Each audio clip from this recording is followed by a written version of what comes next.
Bienvenue Zakaria Fahim. Bonjour, merci à vous de cette invitation. Merci à vous de l'avoir accepté. Je rappelle que vous êtes président de la commission PME à la CGM, la Confédération Générale des Entreprises du Maroc. La cravate, c'est pour l'info en face ou c'est pour le conseil d'administration de la CGM qui va se dérouler en fin d'après-midi? Je pense qu'on peut dire que c'est pour les deux, donc c'est le premier jour de la semaine, donc effectivement la cravate peut s'expliquer. Et puis, comme vous l'avez dit, c'est aussi un grand jour de rentrée, puisque les événements de ces dernières semaines, ou plutôt de cette semaine passée, nous ont mis dans une situation relativement inédite. Donc, en tant que président de la commission PME au niveau de la CGM, je vais partager avec vous donc, tout ce que nous avons fait depuis un an, mais il est certain qu'aujourd'hui, l'idée c'est de rappeler que nous continuons à travailler, donc la preuve donc je suis là, qu'il y a des chantiers en cours sur lesquels il va falloir continuer à donner notre point de vue, que ce soit sur le PLF ou sur D'ailleurs, on va y revenir exactement, et c'est vraiment important de montrer qu'on est responsable, solidaire et qu'il y a une volonté de continuité. Est-ce que pour vous aujourd'hui, c'est la tenue du premier conseil d'administration depuis la démission de Saladin Mezoual, est-ce que c'est un grand jour? Un jour important ou pas? Vous savez, quand on est sur une phase post-événement, c'est toujours un conseil. Donc ce que nous espérons, que même si effectivement l'heure est grave, qu'on continue à agir en responsabilité comme on a su le faire, et que les membres du conseil d'administration, certainement nous allons, puisque l'ordre du jour est clair et bien établi, confirmer un peu un certain nombre d'actions, et puis rappeler qu'il y a aujourd'hui tout ce qu'il faut en termes de gouvernance et en termes d'équipe pour pouvoir avancer et préparer les prochaines élections, puisque nous avons 3 mois pour... Donc si j'ai bien compris, aujourd'hui, il y a à peu près 72 membres qui sont réunis autour de la même table. Oui, c'est les administrateurs de droit. Administrateurs de droit, au nombre de 72, invités, donc qui vont statuer. Et ce qui pourrait sortir, je ne vais pas vous demander de faire de la spéculation, hein, mais ce qui pourrait sortir, c'est quoi? Un comité de transition? Ce qui est certain, c'est avoir une gouvernance qui nous permet d'avancer dans les 3 mois.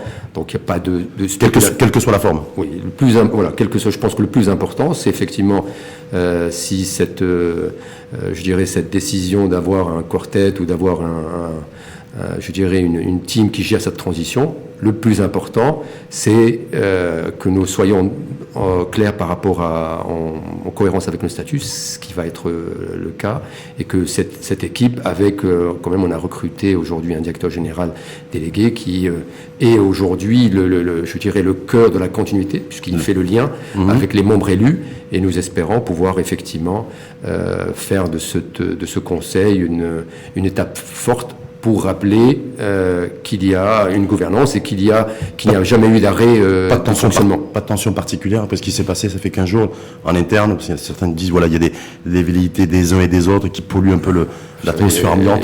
Tout le monde peut parler, mais ce qui est sûr, c'est que ce soit la dernière réunion préparatoire, tout le monde était là pour dépasser cette situation inédite, puisque nous n'avons ni de président ni de VPG, donc vice-président général, et de faire en sorte que nous posons la bonne gouvernance. Il y a des étapes importantes sur lesquelles nous devons nous prononcer. Les commissions travaillent, et on a besoin de sérénité, de reconfirmer que la confiance est là.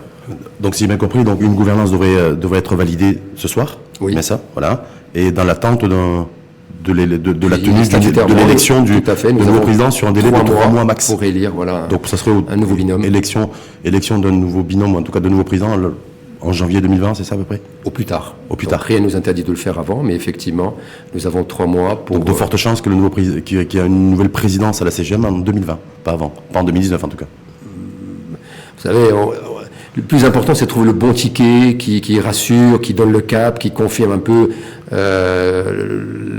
l'importance de la place et accompagner tous les projets structurants du Maroc. Je pense que c'est ça le plus important qu'attendent aujourd'hui nos membres, c'est qu'on ait aujourd'hui à la tête de la CGM un binôme gagnant. En tout cas, ça sera le pays. Ça sera un binôme. C'est obligatoire. Ce sera un homme ou une femme, ou 2 hommes ou 2 femmes? Non. On est ouvert, hein, donc je pense que le plus important, c'est... Je dis toujours que prendre ce type de responsabilité, c'est d'abord, comme on dit, Cliff avant d'être shérif. C'est quand même une grande responsabilité, laisser ses affaires professionnelles et venir à plein temps, comme disait dans certaines grandes structures, on travaille à mi-temps chez nous, 12 heures par jour. Donc quand vous travaillez 12 heures par jour bénévolement, il faut vraiment être plus qu'engagé. Et nous espérons que nous aurons les bonnes personnes engagées qui auront la légitimité et tous les ingrédients pour rassurer en interne, mais surtout avoir le bon message par rapport à toutes nos parties prenantes, parce que là, il y a vraiment importance.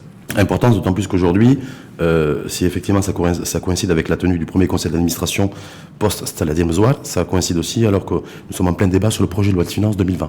Exact. Alors, j'ai envie de vous dire de manière très directe, ce projet de loi de finances se fait sans le patronat. Vous l'avez dit en introduction, donc je vais vous reprendre. Donc, les commissions de travail, donc la commission fiscale a eu plusieurs réunions, donc elle va présenter PLF au Conseil tout à l'heure, il est à l'ordre du jour. Ouais. Donc nous ne sommes pas arrêtés de travailler. La commission PME donc fait des propositions, donc dans le cadre de notre projet que nous portons depuis 1 an sur le Small Business Act, nous avons des points qui peuvent être considérés comme fiscaux, qui seront certainement présentés. Mais comme vous le savez, quand vous êtes sur sur un projet structurant, un peu disruptif, il faut donner le temps au temps, mais le plus important, c'est faire savoir ce qu'on fait et amener avec nous. Donc vous allez faire savoir. Tout à fait. On va peut-être profiter de votre présence aujourd'hui à l'Info en face pour savoir un petit peu grosso modo ce que vous pensez, vous, en tant que président de la commission PME à la CGM, de ce projet de loi de finances 2020. Je pense que comment dirais-je, il y a des points importants, notamment sur la réduction de l'impôt sur l'IS de l'industrie. Il y a la mesure sur l'export, donc là aussi... la mesure, c'est-à-dire le retrait. Le retrait, donc il va falloir peser, même si effectivement on sait que, notamment sur le statut de CFC, il y a eu donc notre place dans ce concert mondial qui parfois nous amène à faire des choix.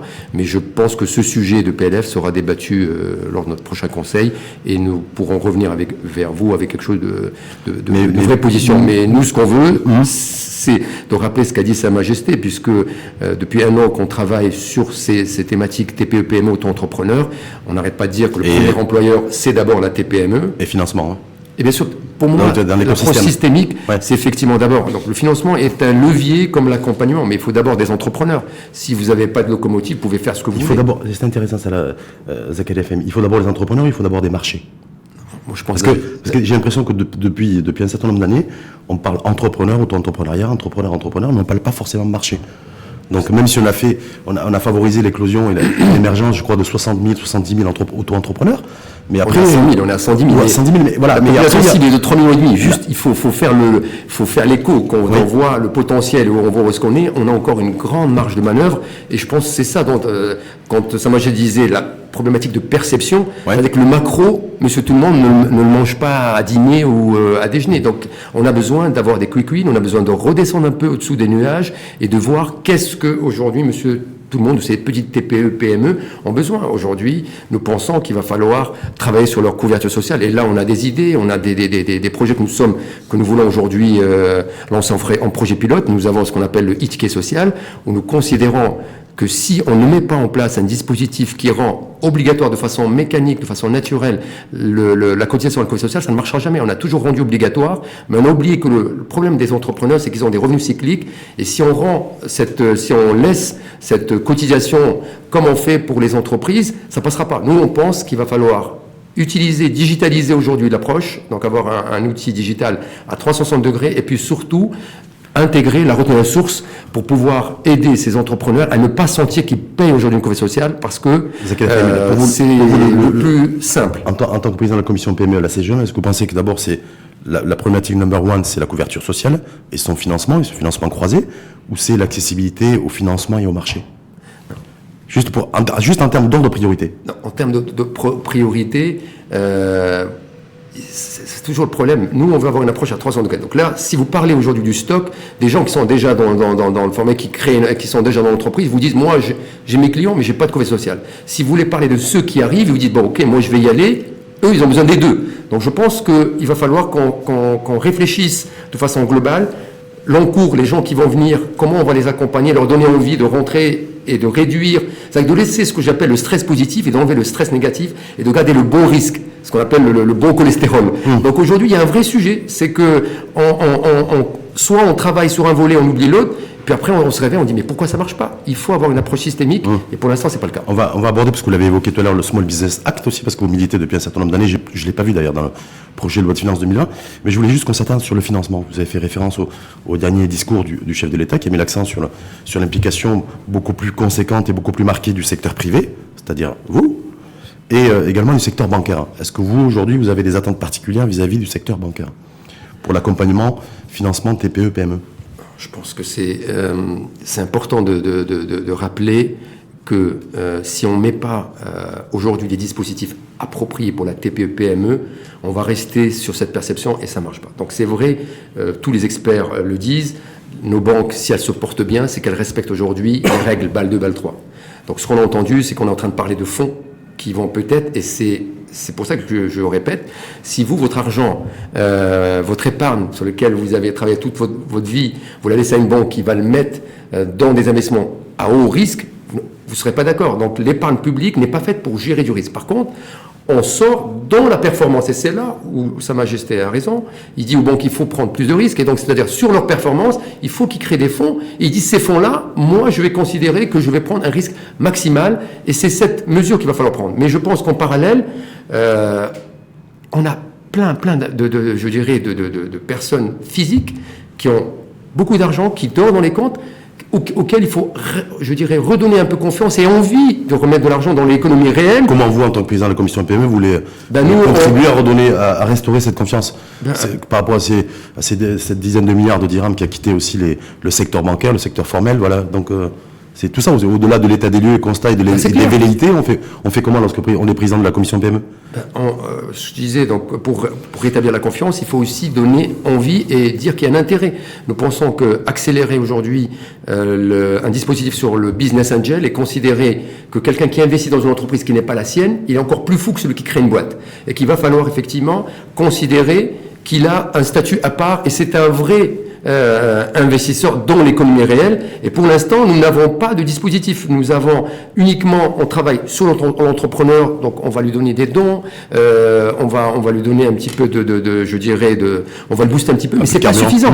Donc il va falloir qu'on crée un cadre, parce que dès que vous êtes dans une entreprise en croissance, je le répète, dans la vallée de la mort, les 3 premières années, c'est pas le système bancaire qui est le plus approprié. C'est vrai que la CCG aujourd'hui fait un extra travail notamment avec le fonds Innovinvest. Maintenant, il va falloir accompagner, et je pense que nous avons de l'argent quand on regarde aujourd'hui, comme vous l'avez dit, les sommes qui sortent. Donc il y a aujourd'hui une manne financière qui existe, qu'il va falloir maintenant remettre dans le marché réel. Mais c'est plus facile à dire qu'à faire. On est bien d'accord. Vous savez, quand vous me donnez, une visibilité et que vous me rappelez que c'est pas de le monde que je vais investir, je vais gagner de l'argent. Vous pensez que les Facebook ou tous ces grands entrepreneurs qui ont investi dans des startups, ils l'ont fait parce qu'effectivement, quand vous êtes un vrai entrepreneur et que vous voyez quelqu'un qui a fait quelque chose que vous n'avez même pas imaginé, vous dites tiens, celui-là, j'ai envie de le pousser. Mais derrière, on a envie de gagner de l'argent. Et statistiquement, on considère que sur 10 projets, il y a peut-être 6 ou 7 qui se plantent, mais ceux qui vont réussir, ça peut être le jackpot. Donc il y a une réalité économique à y aller. Donc le financement, on fait quoi? Sur le financement, concrètement, est-ce que par exemple pour vous les taux sont trop élevés, il faut baisser les taux bancaires, c'est ça qui est nécessaire. C'est ça qui est nécessaire, la mise en place de fonds spécifiques. Est-ce que c'est ça aussi? Est-ce que je sais pas? Nous pensons que sur tous les fonds qui sont aujourd'hui, c'est-à-dire que quand on a des lignes internationales pour financer l'économie, il faut que derrière il y ait des financements à des taux, les plus faibles, c'est-à-dire que le minimum de marge. Aujourd'hui, la CCG permet de couvrir, et donc je pense que c'est ça un peu le levier pour les banques, pour qu'elles puissent rester dans les agrégats. Ça existe depuis un certain nombre d'années. Ça n'existait pas de cette manière. C'est-à-dire qu'on avait des taux de droit commun, et effectivement, il y avait la CCG qui venait en couche, et très souvent, on voyait que parfois la CCG était donnée systématiquement, alors que parfois, il n'y avait pas nécessité. Donc nous pensons qu'il n'y a pas de raison que les PME, quand elles ont une bonne notation, donc c'est pour ça qu'on est en train de travailler sur le scoring des C'est la bonne notation, le bon rating. Le bon rating, il n'y a pas de raison pour que la grande entreprise qui sait se défendre n'ait pas besoin de garantie, parce qu'aujourd'hui, ce qui fait peur à beaucoup de gens entrepreneurs, et là, ce qu'on a envie de pousser, c'est d'annuler aujourd'hui les garanties quand elles ne servent, quand l'entreprise a une bonne notation ou quand elle a une garantie de la CCG, de faire en sorte que l'entrepreneur puisse se concentrer sur le business et ne garde pas ce que je disais, le mauvais cholestérol, parce que quand vous voyez que votre maison est gagée et que derrière, si vous ratez votre business, vous n'allez pas descendre à zéro, vous allez descendre à moins ou au sous-sol. Donc c'est pas normal. Sauf qu'aujourd'hui, il fallait vite, parce que je crois savoir qu'il y a à peu près un patron de PME sur 2 qui passe son temps à faire du recouvrement. Oui, c'est le mal aujourd'hui de beaucoup d'entrepreneurs. Pour ne pas dire 2 sur 3.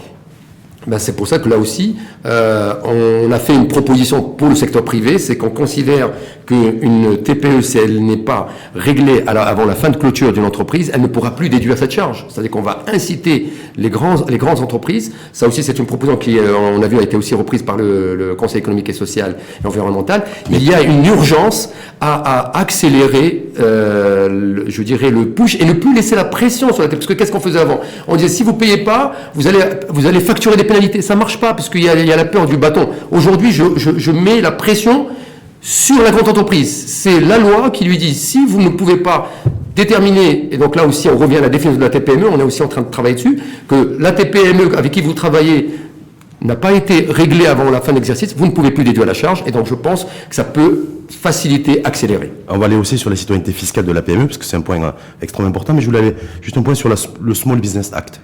Dans le projet de loi de finances 2020, en tout cas en l'état actuel des choses aujourd'hui, c'est le Small Business Act est absent. On a arrêté pendant, il y a encore quelques mois, on a arrêté pendant d'entendre parler du Small Business Act, et d'ailleurs ça fait un certain nombre d'années, et puis là, walou, il n'y a rien. Est-ce que c'est Zakaria Fahimi qui n'a pas fait le boulot? Est-ce que c'est la CGM qui n'a pas milité? Ou est-ce que c'est simplement Mohamed Ben Chaboun, ministre de l'économie et des finances et de la réforme de l'administration, qui a considéré que c'était pas une priorité pour l'instant?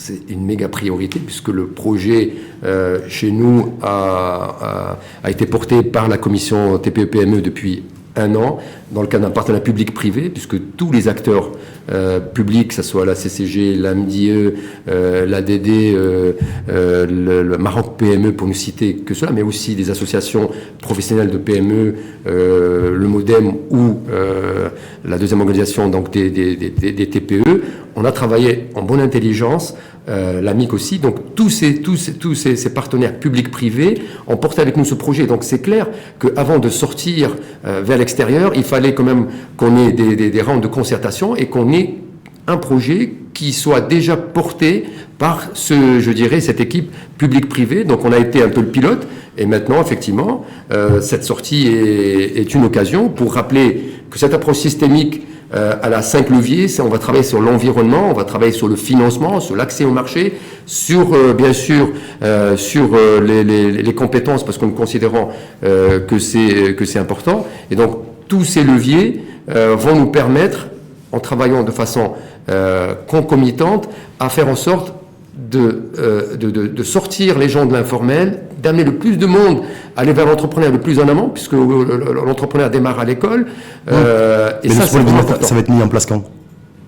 Comme ça figure pas dans le projet de loi de finances 2020, est-ce que ça peut être fait en marche comme la charte de l'investissement?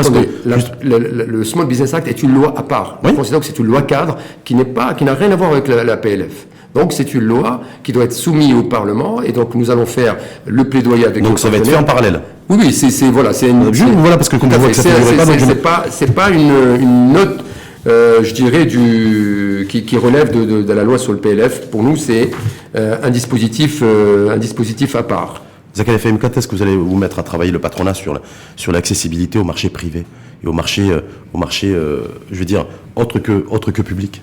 Parce que j'ai l'impression qu'aujourd'hui, on fait tout le monde regarde la commande publique. Vous avez vu le projet de loi de finances 2020, réduction de l'investissement public. La commande publique se réduit d'année en année. Elle va se réduire de plus en plus au fil des années. Il n'y a pas que la réduction de l'IS. Est-ce que là, d'ores et déjà, il faudrait se dire, lorsqu'on est président de la commission PME, libre et responsable, ce que vous êtes, il faut se dire, projeter le Maroc sur les 5-10 prochaines années. C'est un Maroc où l'auto-entrepreneur, le patron de TPE, le patron de PME, doit nécessairement changer le mindset, se dire je parle international, je me battre sur les marchés internationaux. Je pense que le Small Business Act, il est vraiment dans cette logique à 360 degrés, c'est de considérer que, si on veut accompagner déjà la PME TPE, il faut lui dire que vous êtes importante. On parle beaucoup des auto-entrepreneurs. Nous, on est convaincus que si, effectivement, on ne travaille pas sur les 3 volets, vous l'avez dit, l'accès au marché, un financement, aujourd'hui, on a des lignes de 100 à 150 000 qui peuvent venir par la CCG. Nous pensons qu'il faut un vrai accompagnement. On pense que il est inconcevable qu'aujourd'hui, quand on voit dans les grands projets, on fait de l'assistance à maîtrise d'ouvrage obligatoire. Pourquoi aujourd'hui, quand on est dans une TPE-PME, on ne met pas d'assistance à maîtrise d'ouvrage obligatoire? Nous pensons que les experts comptables et comptables agréés sont aujourd'hui le premier conseil de ces entreprises, et nous estimons que chaque fois qu'il y a des deniers publics, qu'il faut qu'il y ait un accompagnement. Pourquoi? Parce que vous allez prendre depuis le début, surtout quand vous êtes dans la création, et donner les bonnes habitudes à ces entrepreneurs, leur permettre de comprendre que bénéfice n'est pas égal à chiffre d'affaires, de leur donner de la digitalisation de façon systémique pour accès au marché, pour qu'ils soient plus visibles, qu'ils mettent leur logo, leur marque. Et là, vous parlez de ce que nous faisons. Ben, concrètement, nous sommes en train de travailler sur une application qui s'appelle Business Connect et qui a été, je dirais, améliorée, qui existait déjà, qui va nous permettre de poster, nous, en tant que membre de la CGM, des propositions de services pour ces auto-entrepreneurs, et là, à l'échelle de toutes les régions du Maroc. Parce que le plus important, c'est de sortir du cadre Casaraba, et nous estimons que la digitalisation est un levier extraordinaire. C'est bien que vous parlez de la digitalisation, parce que en tant que président de la commission PME, la CGM, tout ce qui est digitalisation, accompagnement de la transformation digitale, il n'y a rien qui est prévu dans le projet de loi de finances 2020. Est-ce que c'est quelque chose aussi, vous allez demander une audience, aussi un rendez-vous à Mohamed Ben Chaboun? Parce que innovation, recherche, transformation digitale, il n'y a rien qui est prévu pour la PME. Aujourd'hui, on pense que encourager la compétitivité et l'innovation, elle est stratégique. Et dans là aussi, je reviens... Est-ce que ça vous choque, ça, le fait que dans le projet de loi de finances 2020, à part la baisse de l'IS de 31 à 28, pour les sociétés industrielles, il n'y a rien sur l'innovation et il n'y a rien sur la transformation digitale? Non. Pour les entreprises en termes d'accompagnement. Je pense donc aujourd'hui il y a des amendements, donc on a parlé de l'impôt sur la recherche et développement, donc là aussi il y avait des sujets qui étaient posés. Ils n'en parlent pas là, en tout cas c'est pas prévu dans le projet de loi de finances. Voilà. Tel qu'il est aujourd'hui. Je pense que la R&D est importante. Quel est aujourd'hui le sujet? Nous pensons qu'il va falloir amener nos entreprises à travailler, à chasser en meute, et nous sommes en train de proposer aujourd'hui un cluster PME Innovation, qu'on appelle PME Impulse, et nous pensons que c'est déjà prendre nos responsabilités, c'est déjà amener les gens à travailler ensemble, parce que dans un marché globalisé, si vous voulez aller à l'international, vous avez parlé d'internationalisation, pour pouvoir être, je dirais, en clair avec ces marchés globaux, il faut que nos PME se mettent en synergie, parce qu'elles n'ont pas cette taille critique. Et donc là, on développe les clusters de façon forte. Il y a la 5G qui arrive là. Oui. 2021, hein. Je veux dire, aujourd'hui, on oublie. Nous avons eu la 3G avant le Portugal. Est-ce qu'on en a fait quelque chose? Je crois que le plus important, c'est pas avoir la 5G, c'est qu'est-ce que je mets comme contenu, quels sont aujourd'hui les ingrédients que nous allons mettre. Et donc, nous pensons que pour nous, quand on parle digital, c'est comme si vous disiez à quelqu'un, est-ce que quand vous travaillez, vous avez votre portable ou votre... C'est un non-sujet, c'est une commodité pour nous. Le digital, pour nous en tant que commission, doit être considéré comme une commodité, un levier transverse, et ne plus être considéré comme étant une ligne à part. Donc pour moi, le digital, il est partout et ne se pose plus comme étant je vais faire un cours sur le digital. Non, si vous ne comprenez pas que pour aller sur le marché, pour financer, pour accompagner le développement des ressources humaines. Ça dépend sur quel marché on est. Vous savez, quand on est sur des marchés publics, sur la commande publique, on se dit qu'un PC avec une imprimante, ça peut suffire. Mais lorsqu'on se bagarre et qu'on bataille avec le monde, avec la mondialisation, hein, mais là, effectivement, on se dit que le PC et l'imprimante, c'est pas suffisant. Oui. C'est peut-être ça, c'est le saut qualitatif, et l'enjeu, il est là, à mon avis. Mais le PC, donc nous, par exemple, au niveau de patronat, on est en train de développer des outils d'intelligence économique de veille. Parce que le PC et l'imprimante peut être suffisant s'il y a du contenu. Problème, moi, avec mon PC, je peux faire du digital learning, je peux établir ma facture, je peux poster mes demandes. Est-ce qu'il y a du contenu? Est-ce qu'il y a aujourd'hui, je dirais, des choses dans le hard? Donc le software, toute la partie intelligence, c'est sur ça que nous travaillons, pour pouvoir effectivement rappeler à tous ces gens qui sont dans l'informel que rentrer aujourd'hui dans le formel, il y a des plus, parce que beaucoup de gens disaient, non. Pour vous, c'est ça le problème, c'est surtout faire en sorte de vraiment créer, et que ça marche cette fois-ci, une vraie passerelle entre l'informel et le formel, ou c'est mettre les secteurs dépendants de l'économie, les secteurs d'activité en concurrence. Parce que il est établi aujourd'hui que la non-concurrence d'un certain secteur d'activité est à l'origine aussi de points perdus en matière de compétitivité et le fait qu'on a du mal à s'imposer sur les marchés internationaux. Mais rien, je pense que ce que vous êtes en train de dire, c'est une approche matricielle. Rien nous interdit de dire que tous ces gens-là, la Banque mondiale dit qu'il y a à peu près le quart de notre population qui est pauvre ou susceptible d'être menacée de pauvreté. C'est énorme. On parle plus ou moins de 9 millions. Donc si vous voulez que ces gens-là, vous les remettez dans le jeu, il faut juste... Vous savez, il y a beaucoup de gens, il faut juste les pousser. Vous savez, quand vous avez quelqu'un qui est dans une petite descente, et parfois il a les roues qui ne sont pas suffisamment huilées, il faut juste le faire le push. Donc je crois qu'il y a beaucoup de nos concitoyens qui ont déjà fait une grosse partie du chemin et qu'il faut aujourd'hui prendre par la main. Donc effectivement, sortir les 3 millions ou 4 millions de gens qui sont dans l'informel, c'est une responsabilité. Dans le SBA, on s'engage à l'échelle, à 10 ans, à décider 2030, de dire il faut faire 500. Et pendant qu'on fait ça, est-ce qu'on n'oublie pas, est-ce qu'on n'occulte pas le fait qu'on n'accompagne pas les PME structurées, structurantes, qui pourraient tirer notre économie vers le haut? Non, vous voyez ce que je veux dire? Tout à fait, mais... En termes de priorité, c'est comme les régions. Est-ce qu'il faut aider les régions les plus riches ou mettre de l'argent dans les régions pauvres qui, à la limite, quand on met de l'argent, c'est un peu... C'est comme si vous disiez dans un orchestre, est-ce que quand le pianiste joue, le violoniste ne joue pas? Si on est dans un orchestre, chacun doit dire quelle est ma responsabilité. Le problème, c'est qu'on est dans une équipe où tout le monde va avoir le numéro 10, et là, ça marche pas. Mais si dans une équipe, le patron a dit, voilà, nous, on va travailler sur ça, voilà, sur ce sujet complexe, on va prendre ce volet et on va faire de la coordination. Ce qui manque aujourd'hui, c'est cette capacité de travailler de façon transversale et cette capacité d'agir ensemble. Mais tous ces sujets, on peut les prendre à bras-le-corps, mais bien sûr, il va falloir définir dans ces sujets les priorités et qui fait quoi, qui est propriétaire du processus et qui va travailler en accompagnement. Et c'est vraiment...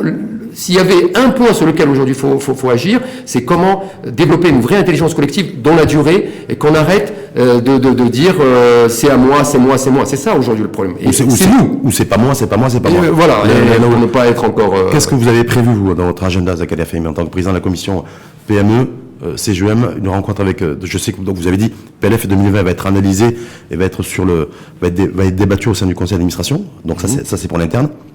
Mais au niveau externe. Donc nous, aujourd'hui, en tant que commission, notre projet que nous sommes en train de porter et qui a été aujourd'hui soutenu par, je dirais, par les instances de la CGM, c'est d'aller maintenant au-delà de la commission élargie public-privé, c'est effectivement d'aller partager ce que nous sommes en train de faire avec les ministres avec les finances, parce que vous l'appelez Moula Hafid par son prénom. Moula Hafid Alami, ministre de l'Industrie, du Commerce et de l'Économie numérique, Mohamed Metchaboun aussi, ministre de l'Économie et des Finances, et de l'administration. Metchaboun, et c'est l'Alami parce qu'effectivement, c'est un projet qui va... Vous pensez que vous avez de la marge de manœuvre pour négocier avec eux, pour obtenir des choses? Je pense qu'on a travaillé avec des équipes qui relèvent de leur ministère. Maintenant, je crois que c'est toujours... Nous, on a construit ce projet comme étant un partenariat public-privé. Quand on va aller voir nos décideurs, c'est de dire voilà un peu ce qu'on fait un peu, je dirais, des gens sur le terrain et partager cette conviction parce que leur projet aujourd'hui, c'est effectivement de renforcer la croissance. Et si effectivement notre projet a du sens, si effectivement nous le défendons bien, il deviendra notre projet commun. Donc il n'y a pas de, on n'est pas dans le.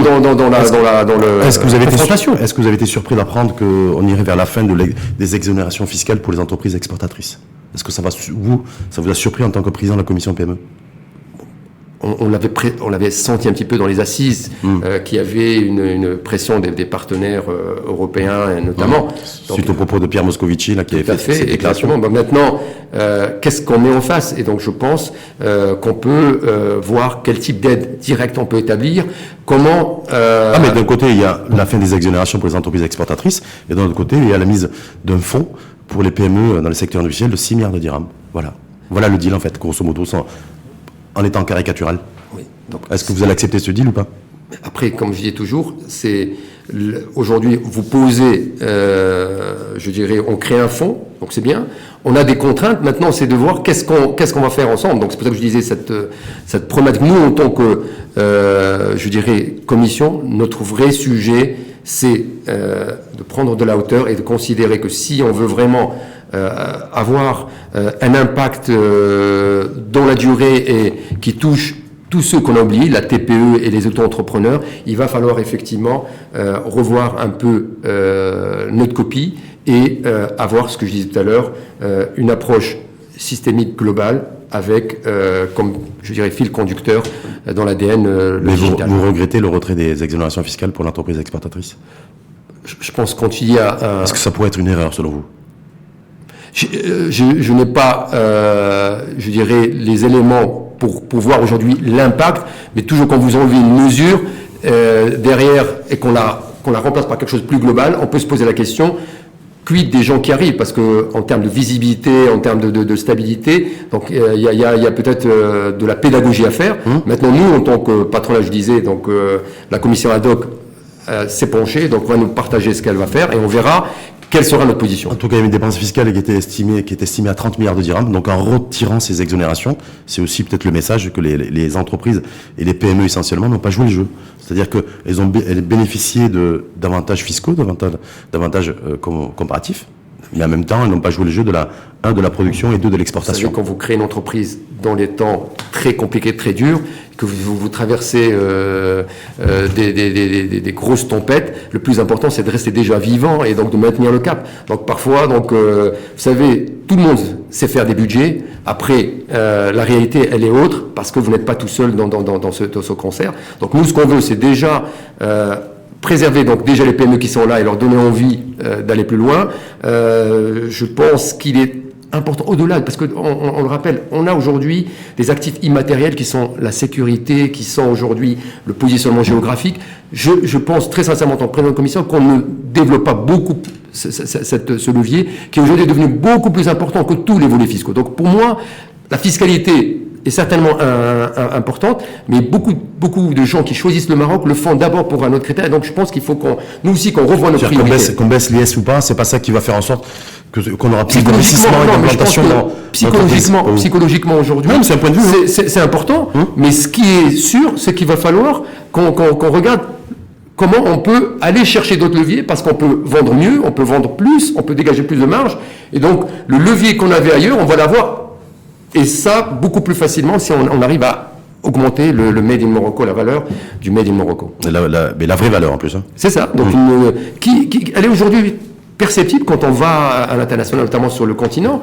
Vous savez, vous avez beaucoup de gens quand ils viennent, ils vous disent vous avez le plus beau pays, et nous quand on y est, on a toujours l'impression que c'est pas ça. Bon, ça parce que parfois on est plus exigeant, ça, ce qui est normal.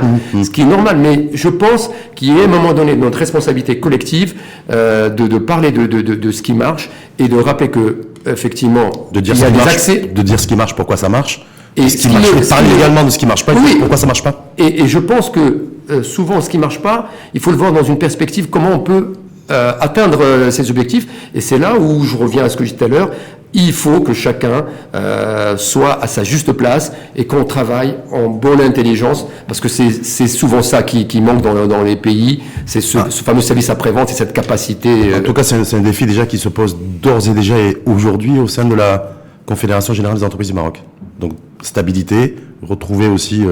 Tout ça, je pense que c'est un acquis, ça. Je pense que oui. Et ça, vous savez, une maison comme la CGM qui a plus de 70 ans, on a vécu plein de choses, même s'il y a des événements qui sont parfois plus inédits que d'autres.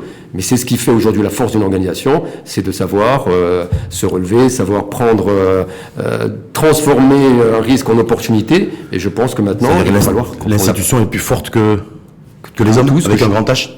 Et avec un grand F, je dirais. Donc il y a pas de. Je pense que c'est important d'avoir un pilote qui mène toute organisation qui veut aujourd'hui avoir des objectifs ambitieux comme la nôtre. Mais je crois qu'on a les ressorts pour le faire. Merci en tout cas. Merci à vous. Merci à vous, Zaki Al-Fahim. Je sais que vous allez filer tout de suite au premier conseil d'administration post-Saladin Zwart. Tout à fait. Je rappelle que président de la commission PME à la CGM, Confédération Générale des Entreprises du Maroc. Et la CGM, en tout cas vous en tant que président de la commission PME, vous comptez... Et auto-entrepreneur, parce qu'on l'oublie souvent, et auto-entrepreneur, vous comptez de toute façon vous adresser au ministère concerné aussi pour essayer de voir un petit peu en fonction de certaines dispositions ou dispositifs à prévoir. Voilà, c'est les jeux. La commission... Le débat est ouvert encore sur le projet de loi de finances. La commission a cette responsabilité, et bien sûr, avec nos instances et en coordination avec nos élus, en faire en sorte que ce projet, qui est d'abord un projet pour le pays, parce que le premier employeur, on l'oublie toujours, c'est 99%. Aujourd'hui, on est à 99% de TPE-PME, sans définition. Donc, il est important qu'on ait des quick wins pour qu'on sorte de la perception. Et donc, je pense que ça, c'est un de nos objectifs à très court terme. C'est pour ça qu'on parle de e-ticket social, c'est pour ça qu'on parle d'accès au marché, qu'on parle de plateforme digitale. Et je pense que quand on démontrera que rentrer dans le formel, c'est un plus et pas un moins, vous allez voir, et là, on aura gagné un parti. changement. Voilà, parce que c'est vraiment rétablir la confiance. Merci en tout cas une fois de plus. Merci encore. Zach El Fahim, et belle journée à vous. À vous aussi, merci.